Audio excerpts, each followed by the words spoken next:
Alright, thanks so much, everyone saying stuff. Now everyone just thinks I play video games and tell food jokes.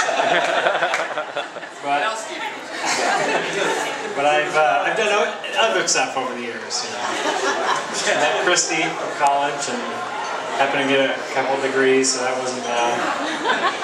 Baseball in high school and everything. So anyway, I won't give a speech because that's not my job. It's to marry you. So. But thanks again. And before, don't take off. We're of course gonna hang out and party more, but we made some. I come from an Italian family as well as Christy. We have some Italian on our sides of the family, so we made some Italian cookies. They're biscottis, Italian biscottis. We got them wrapped up over there, so make sure you get some before you leave. And thanks everyone. Thanks again for coming.